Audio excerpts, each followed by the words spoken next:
¿Qué pasaría si un niño de 5 años pudiera describir con precisión absoluta el momento más sagrado del cristianismo? Si pudiera contarte el color exacto del heno donde nació Jesús, el sonido específico que hacían los animales esa noche, o la expresión en el rostro de María cuando vio por primera vez a su hijo. Esta no es una historia de imaginación infantil, es el testimonio real de Santiago Morales, un pequeño de Tlaxcala que ha desconcertado a su familia, a los sacerdotes locales y a todos quienes escuchan sus palabras con una afirmación que desafía toda lógica. Yo vi nacer al niño en el pesebre, entre animales. Sus padres, Carmen y Roberto Morales, nunca fueron particularmente religiosos. No tenían Biblias en casa, no asistían regularmente a misa y Santiago jamás había recibido educación religiosa formal. Sin embargo, desde que aprendió a hablar con claridad, este niño ha narrado con lujo de detalles una experiencia que, según él, vivió en primera persona hace más de 2000 años. Carmen Morales se levanta todas las mañanas a las 5:30 para preparar el desayuno en su pequeña casa de adobe ubicada en la colonia San Miguel, en las afueras de Tlaxcala. Es costurera, especializada en bordados tradicionales tlaxcaltecas que vende en el mercado local los fines de semana. Sus manos, curtidas por años de trabajo con aguja e hilo, conocen cada puntada, cada patrón, cada tradición textil de su tierra.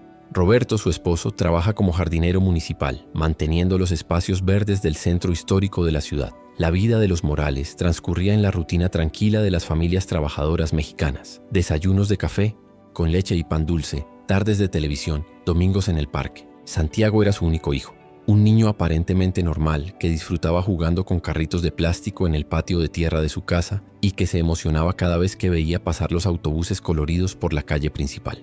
La casa donde vive Santiago está construida con materiales tradicionales, muros gruesos de adobe, techo de tejas rojas y un pequeño patio trasero donde Carmen cuelga la ropa y cultiva algunas plantas de chile y tomate. Es una construcción sencilla pero sólida, con 2 recámaras, una cocina que da también servicio de comedor y una sala pequeña decorada con fotografías familiares y un crucifijo que perteneció a la abuela de Carmen. Los vecinos conocen bien a la familia Morales. Carmen saluda cada mañana a doña Esperanza, quien vive en la casa de al lado y vende quesadillas en una pequeña plancha instalada en su portón. Roberto intercambia bromas con don Aurelio, el electricista jubilado, que pasa las tardes sentado en una silla de plástico bajo la sombra de un fresno, observando el ir y venir de la gente. Santiago comenzó a caminar a los 10 meses y a hablar sus primeras palabras al año y medio. Era un niño despierto, curioso, pero sin nada que lo distinguiera de otros pequeños de su edad. Le gustaba perseguir a los perros callejeros, recoger piedras de colores y pedirle a su madre que le contara cuentos antes de dormir. Carmen solía narrarle historias tradicionales mexicanas, la leyenda de la Llorona, cuentos sobre Quetzalcóatl, fábulas de animales del bosque. En el barrio San Miguel, la vida fluye al ritmo de las campanas de la parroquia de San José, que suenan cada hora desde las 6 de la mañana hasta las 10 de la noche. Es un sonido que forma parte del paisaje sonoro cotidiano, junto con el pregón de los vendedores ambulantes, el motor de las combis que suben y bajan por la calle empedrada, y las voces de los niños que juegan fútbol en el pequeño campo de tierra ubicado al final de la colonia. Los Morales no eran una familia particularmente devota. Asistían a misa ocasionalmente, principalmente en fechas importantes como Navidad o Semana Santa, más por tradición que por convicción profunda. Carmen había crecido en un hogar católico, pero su fe se había diluido con los años y las responsabilidades cotidianas. Roberto, originario de Puebla, mantenía una relación distante con la religión, respetándola pero sin practicarla activamente. Todo cambió cuando Santiago cumplió 4 años. Una tarde de septiembre, mientras jugaba en el patio con unos bloques de madera que Roberto le había fabricado, el niño se detuvo repentinamente y miró hacia el cielo con una expresión extraña. Carmen, quien cosía cerca de la ventana, notó el cambio en la actitud de su hijo. «Mamá», dijo Santiago, con voz suave, «¿por qué no hay estrella grande aquí?» Carmen levantó la vista de su bordado. «¿Cuál estrella, mi amor?» «La que brillaba mucho en la noche cuando nació el bebé», respondió el niño, manteniendo la mirada fija en el cielo. Era muy grande y se movía despacio. La madre sintió una pequeña punzada de curiosidad, pero lo atribuyó a alguna película o caricatura que Santiago hubiera visto en la televisión. «¿Qué bebé?», preguntó distraídamente, volviendo su atención al hilo. «El bebé que nació entre los animales», dijo Santiago, ahora sentándose en el suelo polvoriento del patio. «Yo estaba ahí. Hacía mucho frío». Carmen dejó su costura a un lado. La expresión en el rostro de su hijo era diferente, más seria, más madura de lo que correspondía a un niño de 4 años. No tenía la mirada juguetona típica de los niños cuando inventan historias. Sus ojos reflejaban algo que ella no podía identificar claramente. «Cuéntame de ese bebé», dijo Carmen, acercándose a su hijo. Santiago la miró con solemnidad. Nació en una casita donde vivían animales. Su mamá era muy bonita y tenía los ojos tristes. El papá no era su papá de verdad, pero lo cuidaba. Mucho. Hizo una pausa como si estuviera recordando algo lejano. Había pastores que vinieron corriendo porque unos ángeles les dijeron. Y después vinieron señores con regalos desde muy lejos. Carmen sintió un escalofrío. Santiago nunca había mostrado interés particular en temas religiosos, y la descripción que hacía tenía un nivel de detalle y coherencia que la inquietaba. Decidió no darle demasiada importancia, pensando que probablemente había escuchado la historia en algún lado y la estaba repitiendo con su imaginación de niño. Pero los comentarios de Santiago se volvieron más frecuentes. Durante la cena, mientras Roberto contaba anécdotas de su trabajo en los jardines municipales, Santiago interrumpía ocasionalmente con observaciones extrañas. Los animales sí sabían que el bebé era especial. O el heno olía dulce, no, como cuando está viejo. La situación alcanzó un punto crítico un domingo de octubre, cuando Carmen decidió llevar a Santiago a misa en la parroquia de San José. No había una razón particular. Simplemente sintió el impulso de hacerlo, quizás influenciada por los comentarios extraños de su hijo durante las semanas anteriores. La parroquia de San José es una construcción colonial del siglo XVIII, con muros gruesos de cantera rosa y un interior decorado con retablos dorados y frescos que narran escenas de la vida de Cristo. El padre Miguel Hernández, un sacerdote de mediana edad originario de Veracruz, oficiaba la misa dominical de 11 de la mañana. Santiago se mantuvo tranquilo durante la primera parte de la ceremonia, observando con curiosidad los vitrales de colores y las estatuas de santos que adornaban las naves laterales. Carmen notó que su hijo prestaba más atención de la usual para un niño de su edad. No se inquietaba, no pedía salir, no hacía ruido, simplemente observaba todo con una concentración inusual. Cuando el padre Miguel comenzó a leer el Evangelio, Santiago se enderezó en la banca como si hubiera escuchado algo familiar. La lectura correspondía al primer capítulo del Evangelio de Lucas, que narra la anunciación a María.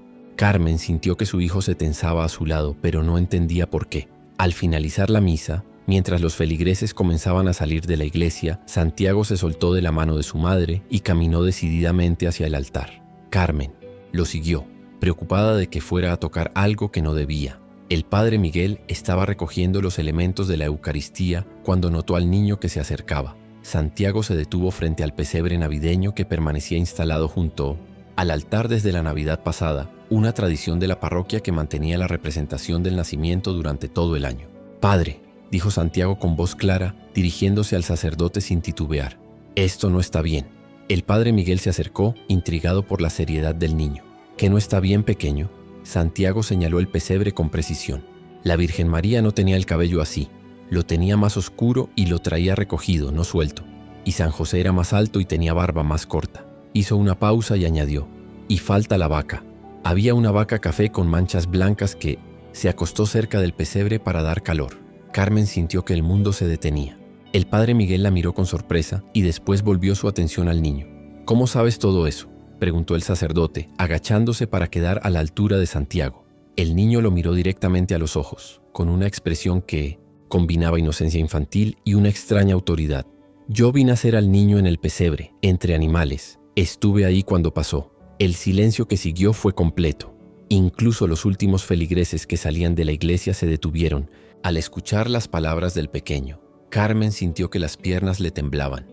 El padre Miguel permaneció inmóvil, estudiando el rostro del niño con una mezcla de asombro y perplejidad. «¿Estuviste ahí?», repitió el sacerdote suavemente. «Sí», respondió Santiago con naturalidad absoluta. Hacía frío y había muchas estrellas, pero una brillaba más que todas. Los animales no hacían ruido porque sabían que algo muy importante estaba pasando. Yo vi cuando el bebé abrió los ojos por primera vez y miró a su mamá. Ella lloró, pero eran lágrimas de felicidad. Carmen tomó a su hijo de la mano, disculpándose apresuradamente con el padre Miguel, y salió de la iglesia con paso acelerado. Pero el daño estaba hecho. Las palabras de Santiago habían sido escuchadas por al menos una docena de personas, y en un pueblo como Tlaxcala, las noticias viajan rápido. Esa noche, mientras Santiago dormía profundamente en su pequeña cama, Carmen y Roberto permanecieron despiertos en la cocina, susurrando sus preocupaciones. Roberto, práctico y escéptico, insistía en que el niño había escuchado la historia en algún lugar y la estaba repitiendo. Carmen no estaba tan segura. Había algo en la forma en que Santiago hablaba, en la certeza de sus palabras, en los detalles específicos que mencionaba, que la inquietaba profundamente. «No es normal, Roberto», murmuró Carmen, abrazando una taza de té de manzanilla entre sus manos. «Los niños no hablan así, no con esa seguridad». Roberto se frotó la barba incipiente. «Es un niño inteligente. Tal vez escuchó algo en la televisión o en casa de algún vecino, pero mientras hablaba, ambos sabían que algo había cambiado irrevocablemente en su pequeña familia. Las palabras de Santiago en la iglesia habían abierto una puerta que ya no podrían cerrar. Los días siguientes al incidente en la parroquia trajeron una inquietud palpable a la casa de los Morales. Carmen no podía concentrarse en sus bordados. Cada puntada parecía requerir un esfuerzo sobrehumano mientras su mente regresaba una y otra vez a las palabras de Santiago. Roberto intentaba mantener la normalidad, pero incluso él había comenzado a observar a su hijo con una atención diferente, buscando señales de algo que no sabía cómo definir. La primera prueba llegó de manera inesperada. Doña Esperanza, la vecina que vendía quesadillas, se acercó a Carmen mientras ésta tendía ropa en el patio trasero. La mujer mayor tenía una expresión curiosa en el rostro, mezcla de fascinación y cautela. «Carmen», dijo en voz baja, mirando hacia la casa para asegurarse de que Santiago no estuviera cerca. «Mi comadre Soledad estaba en misa el domingo. Me contó lo que dijo tu niño». Carmen sintió que el estómago se le encogía. Había esperado que la noticia se extendiera, pero no tan rápido. «Es solo un niño, doña Esperanza. Ya sabe cómo son con su imaginación». «Pues sí, pero…» La mujer hizo una pausa, jugando nerviosamente con el delantal que cubría su vestido. «Mi hermana tiene una Biblia muy vieja, de esas con dibujos. La heredó de mi abuela. ¿Te importaría si se la traigo para ver qué dice el niño?» Carmen estuvo a punto de negarse, pero algo en la expresión sincera de su vecina la hizo dudar. ¿Para qué querría ver una Biblia? Él ni siquiera sabe leer bien. No para que lea, mujer, para que vea los dibujos. Si de verdad, bueno, sí, de verdad estuvo ahí, tal vez pueda decirnos algo sobre las imágenes. Esa tarde, doña Esperanza llegó con una Biblia antigua encuadernada en cuero gastado. Las páginas amarillentas contenían ilustraciones detalladas de escenas bíblicas, grabados que databan de principios del siglo XX. Carmen llamó a Santiago, quien estaba jugando en su cuarto con unos soldaditos de plástico. «Mi amor, ven. La tal vecina quiere enseñarte algo». Santiago se acercó con la curiosidad natural de los niños. Doña Esperanza abrió la Biblia en una página que mostraba la escena de la Natividad. Era una representación tradicional. María y José arrodillados junto a un pesebre, el niño Jesús rodeado de una luz dorada y varios animales dispuestos alrededor de la escena. Santiago miró la imagen durante varios segundos, ladeando la cabeza como si la estudiara cuidadosamente. Después frunció el ceño. «No», dijo con firmeza, «así no fue». Carmen y doña Esperanza intercambiaron miradas. «¿Qué no fue así, hijito?», preguntó la vecina suavemente. Santiago señaló la imagen con su dedo pequeño. San José no estaba arrodillado, estaba parado cerca de la puerta vigilando. Tenía miedo de que vinieran los soldados. Movió el dedo hacia otra parte de la ilustración. Y la Virgen no estaba arrodillada así, estaba recostada porque estaba muy cansada. El bebé nació y ella no se pudo levantar luego. Doña Esperanza sintió un escalofrío. La descripción del niño tenía una lógica que la imagen no reflejaba. Una mujer que acababa de dar a luz estaría efectivamente exhausta, no arrodillada en posición de oración. «¿Qué más recuerdas?», preguntó Carmen, su voz apenas un susurro. Santiago cerró los ojos como si estuviera tratando de visualizar algo lejano. Había 3 animales cerca del pesebre. Un burro gris que respiraba fuerte porque hacía frío, una vaca café con manchas, que se echó para dar calor, y unas ovejas pequeñas que trajeron los pastores. Los animales sabían que el bebé era especial porque no hacían ruido. Hasta los ratones se quedaron quietos. La descripción era tan vívida, tan específica, que doña Esperanza sintió que se le erizaba la piel. ¿Y los pastores? ¿Cómo eran? «Eran 3», respondió Santiago sin dudar. «Uno era muy joven, como de la edad de mi papá, pero tenía las manos muy sucias de cuidar ovejas. Otro era viejito y caminaba con un palo porque le dolían las piernas. El tercero era gordito y tenía una sonrisa muy grande. Todos tenían miedo al principio, pero cuando vieron al bebé se pusieron muy felices». Carmen sintió que le faltaba el aire. Los detalles que daba Santiago eran demasiado específicos, demasiado humanos, demasiado reales para ser producto de la imaginación de un niño de 5 años. Durante los días siguientes, más vecinos comenzaron a visitar la casa de los Morales con pretextos diversos. Algunos traían imágenes religiosas, otros simplemente querían escuchar hablar al niño. Santiago respondía a todas las preguntas con la misma naturalidad desconcertante, corrigiendo detalles en las representaciones tradicionales y añadiendo información que nadie había solicitado. A don Aurelio, el electricista jubilado, le describió el olor del establo. No olía feo como piensan, olía a heno seco y a animales limpios, y había un olor dulce en el aire, como cuando mi mamá hace pan. A la señora que vendía flores en el mercado le explicó que María tenía las manos pequeñas y suaves, pero ya tenían callitos de trabajar.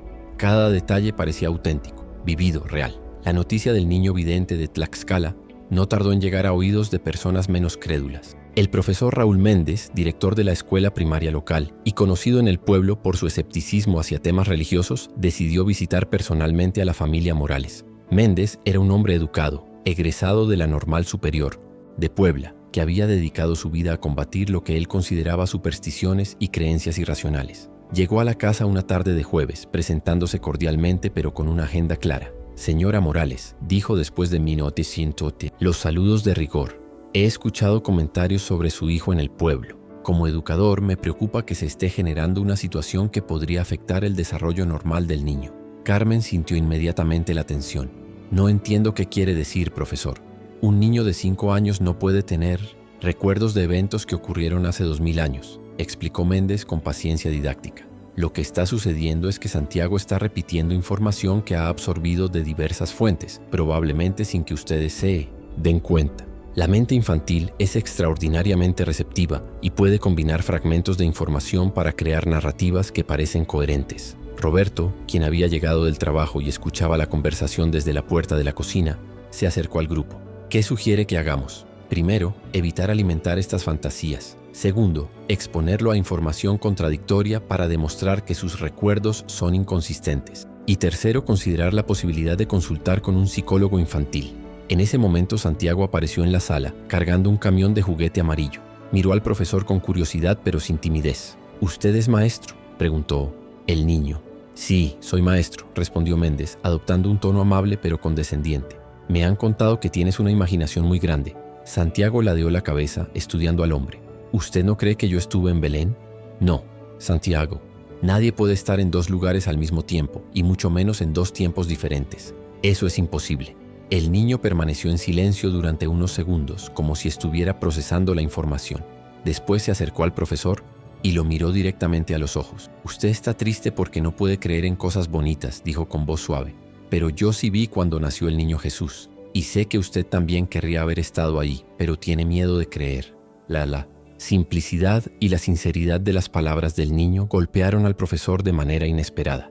Por un momento Méndez perdió su compostura académica y se quedó mirando a Santiago sin saber qué responder. Carmen rompió el silencio. «Santiago, ve a jugar a tu cuarto». Cuando el niño se retiró, el profesor recuperó su postura. La controversia llegó a oídos del padre Miguel, quien decidió que era necesario actuar. Durante más de 20 años de ministerio sacerdotal, había visto muchos casos de fanatismo religioso y sabía lo peligroso que podía ser alimentar creencias sin fundamento. Pero también había algo en el caso de Santiago que lo intrigaba genuinamente. El sacerdote organizó una reunión en la parroquia con la familia Morales y algunos miembros respetados de la comunidad, incluyendo al profesor Méndez. Su intención era evaluar la situación de manera objetiva y tomar las medidas apropiadas. La reunión se llevó a cabo un sábado por la tarde en la sacristía de la parroquia.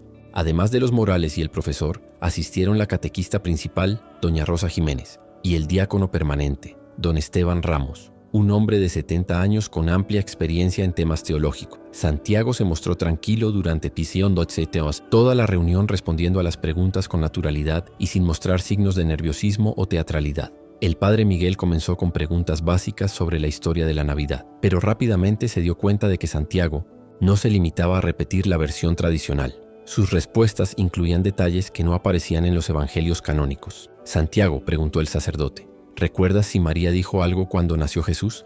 El niño cerró los ojos brevemente. «Sí, cuando lo vio por primera vez dijo, es tan pequeñito», y después lloró porque estaba muy feliz. José Lepais limpió las lágrimas con su manto. El diácono Esteban se inclinó hacia adelante. ¿Había más gente ahí, además de María y José? Al principio no. Estaban solos con los animales. Después llegó una señora mayor que ayudó a María. Traía agua limpia y trapos suaves. Creo que era pariente de José. Doña Rosa intercambió una mirada significativa con el padre Miguel.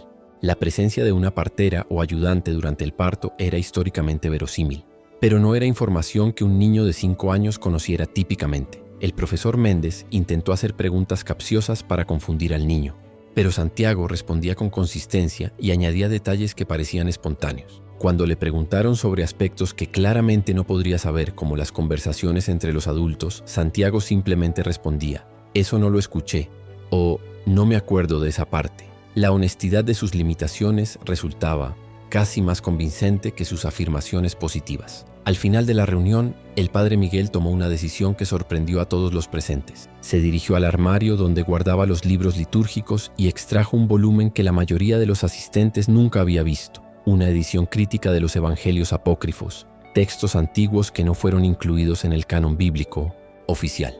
«Santiago», dijo el sacerdote, abriendo el libro en una página específica, «voy a leerte algo que escribió alguien hace mucho tiempo sobre la noche cuando nació Jesús. Quiero que me digas si es verdad o no». El padre Miguel leyó un pasaje del protoevangelio de Santiago, un texto del siglo II que describía detalles íntimos del nacimiento de Cristo. «Y José encontró una cueva y la llevó allí. Y he aquí que una nube luminosa cubría la cueva». «No», interrumpió Santiago suavemente. «No era una cueva. Era como una casa pequeña donde guardaban animales. Tenía techo de madera y paredes de piedra. Y no había una nube brillante. Era la estrella la que daba luz». El padre Miguel sintió un escalofrío. El detalle de la arquitectura del establo era específico y diferente tanto de la tradición popular como de los textos apócrifos. Continuó leyendo. «Y una gran luz apareció en la cueva, de modo que los ojos no la podían soportar». «La luz no era muy fuerte», corrigió Santiago. «Era suave como cuando sale el sol en la mañana. Venía del bebé, pero no lastimaba los ojos. Los animales no se asustaron». Cada corrección del niño mostraba una versión más humana, más realista de los eventos, despojada de los elementos sobrenaturales grandilocuentes que caracterizaban tanto a los evangelios canónicos como a los apócrifos del diácono Esteban, que había permanecido en silencio durante la mayor parte de la reunión. Finalmente habló. «Padre, en mis 40 años estudiando teología, nunca he escuchado una descripción tan consistente y humana de la Natividad. Es como si alguien hubiera estado realmente ahí». El profesor Méndez se removió incómodo en su silla. Su escepticismo académico se enfrentaba a algo que no podía explicar racionalmente. «Tiene que haber una explicación lógica», murmuró, «más para sí mismo que para los demás». Santiago lo miró con compasión. «No se preocupe, maestro. Está bien que no me crea. Yo sé lo que vi, y eso es suficiente». La reunión terminó sin conclusiones definitivas, pero había plantado semillas de duda en algunos y de convicción en otros. El padre Miguel sabía que lo que había presenciado esa tarde cambiaría no solo la forma en que veía a Santiago, sino también su propia comprensión de los misterios de la fe. La noticia de la reunión en la parroquia se extendió por Tlaxcala como un incendio en pinos, torches, pastizal seco. Algunos habitantes comenzaron a ver a Santiago como un niño bendito, portador de una gracia especial. Otros lo consideraban víctima de una elaborada farsa familiar. Pero nadie podía permanecer indiferente ante la historia del pequeño que afirmaba haber presenciado el momento más sagrado de la historia cristiana. La tensión en el pueblo crecía. Pronto, todo Tlaxcala tendría que decidir qué creer sobre Santiago Morales y sus extraordinarios recuerdos de Belén. Si esta historia te ha conmovido tanto como a nosotros, comparte en los comentarios si crees en la posibilidad de los milagros. O cuéntanos si alguna vez has vivido algo inexplicable que cambió tu perspectiva sobre lo sagrado. Y si quieres seguir descubriendo historias que desafían nuestra comprensión del mundo, suscríbete para no perderte el momento culminante de la historia de Santiago. La prueba definitiva llegó de manera completamente inesperada. El obispo de Tlaxcala, Monseñor Eduardo Cervantes, había escuchado rumores sobre el caso de Santiago Morales, pero inicialmente había decidido no intervenir. Sin embargo, cuando las noticias comenzaron a extenderse más allá de los límites del Estado y algunos medios nacionales empezaron a mostrar interés, el prelado comprendió que debía actuar. Una mañana de noviembre, mientras la niebla matutina aún cubría las calles empedradas de Tlaxcala, Monseñor Cervantes llegó sin previo aviso a la parroquia de San José. Era un hombre de 62 años, doctor en teología por la Universidad Gregoriana de Roma, conocido por su rigor intelectual y su prudencia en asuntos que rayaban en lo extraordinario. El padre Miguel recibió a su superior con nerviosismo evidente. Sabía que su manejo del caso sería evaluado y que las consecuencias podrían ser significativas para su carrera sacerdotal. «Miguel», dijo el obispo sin preámbulos, «necesito conocer personalmente a este niño, pero no quiero que sea un espectáculo. Arregla una reunión privada, solo la familia y nosotros dos». Esa tarde, Carmen y Roberto llegaron a la parroquia con Santiago. El niño vestía su mejor camisa, la azul de cuadros que Carmen había planchado. especialmente para la ocasión. No mostraba signos de nerviosismo. De hecho, parecía curiosamente tranquilo para un encuentro de tal importancia. Monseñor Cervantes había preparado meticulosamente la entrevista. Tenía conocimientos profundos no solo de teología, sino también de historia antigua, arqueología, bíblica y psicología. Su plan era evaluar al niño desde múltiples perspectivas para determinar si estaba ante un caso de sugestión infantil, fraude familiar o algo genuinamente inexplicable. Santiago, comenzó el obispo con voz suave pero autorizada. Me han contado que tienes recuerdos muy especiales. ¿Podrías describirme cómo era el lugar donde nació Jesús? El niño cerró los ojos y respiró profundamente, como si estuviera transportándose a otro tiempo y lugar. Cuando comenzó a hablar, su voz adquirió una calidad diferente, más pausada, más reflexiva. Era un edificio pequeño pegado a una casa más grande.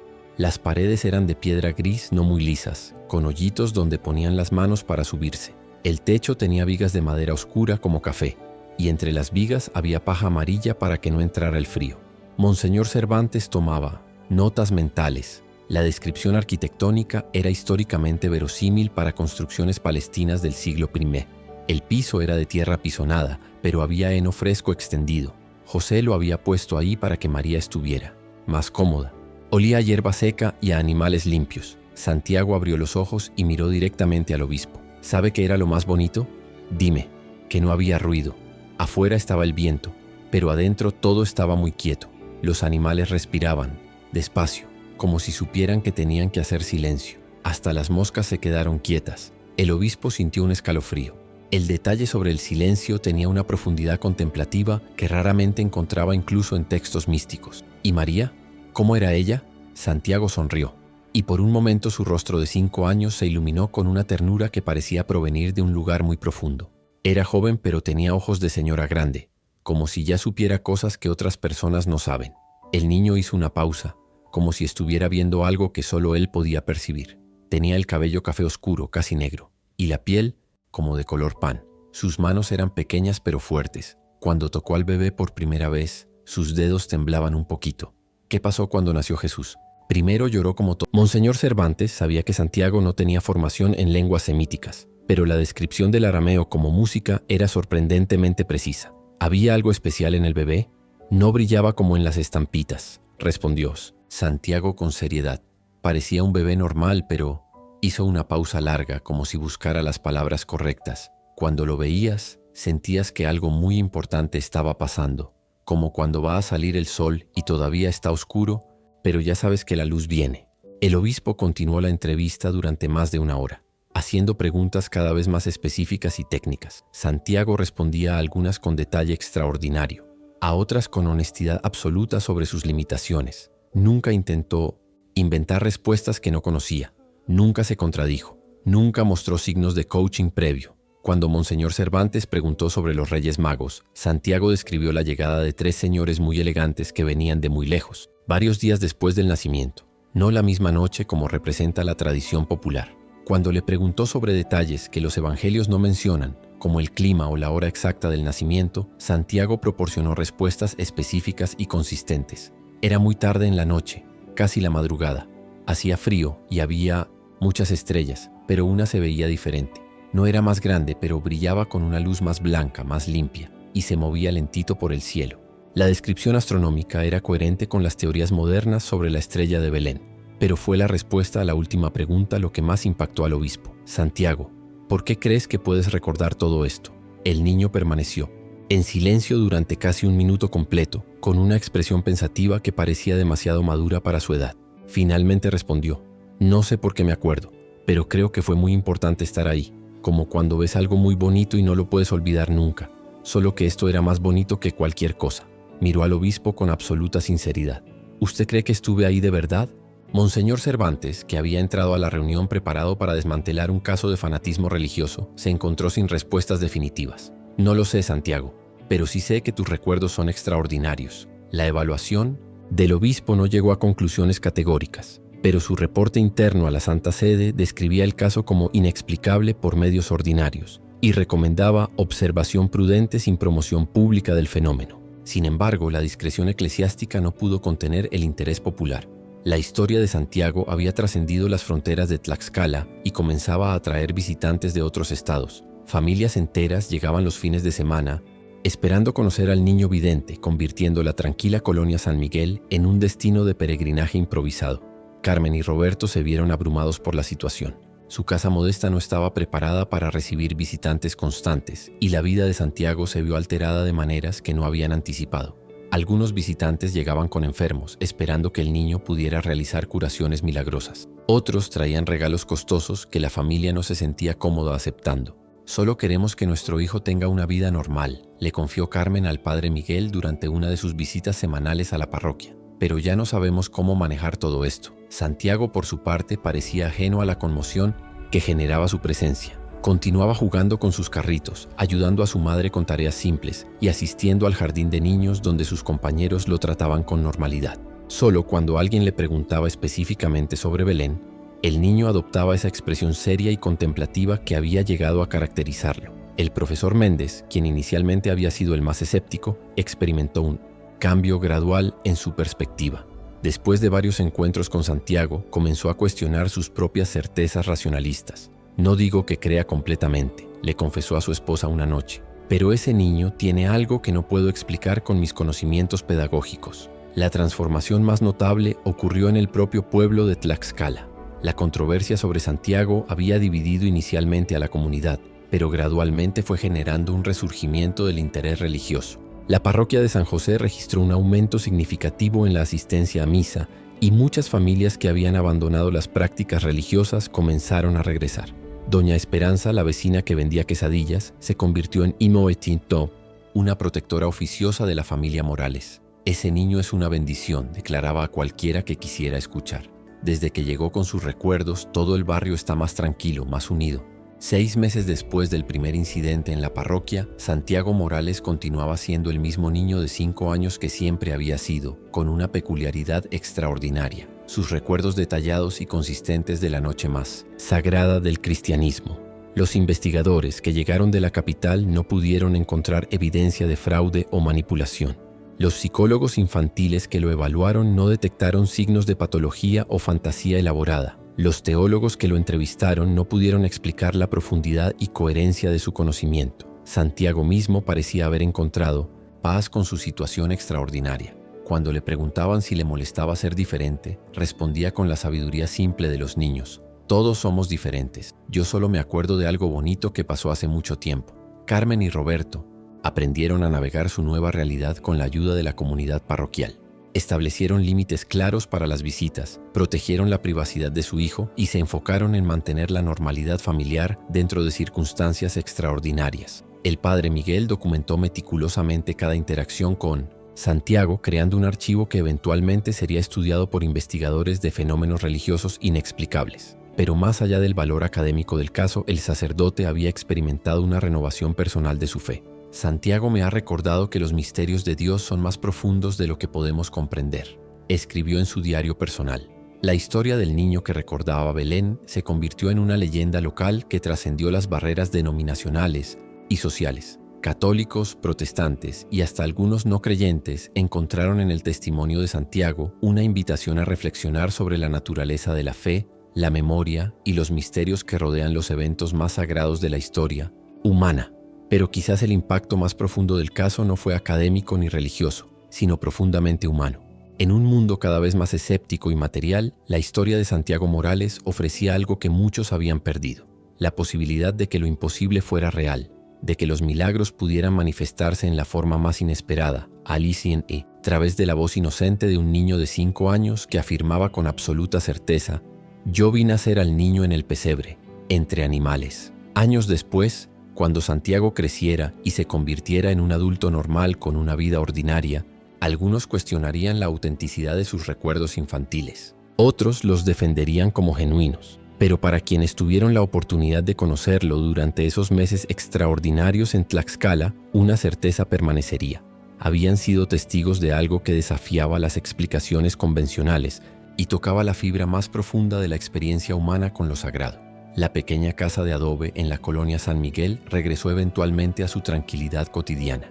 Carmen continuó bordando sus diseños tradicionales, Roberto siguió cuidando los jardines municipales y Santiago creció como cualquier otro niño tlaxcalteca, pero la memoria de sus extraordinarios recuerdos quedó grabada para siempre en el corazón de quienes creyeron que por un breve momento en el tiempo, el cielo había tocado la tierra a través de la voz de un niño. Esta historia nos recuerda que lo extraordinario puede manifestarse en los lugares más ordinarios, a través de las personas más sencillas. Si el testimonio de Santiago te ha conmovido, comparte tu propia experiencia con lo inexplicable en los comentarios. ¿Has vivido algo que desafió tu comprensión del mundo?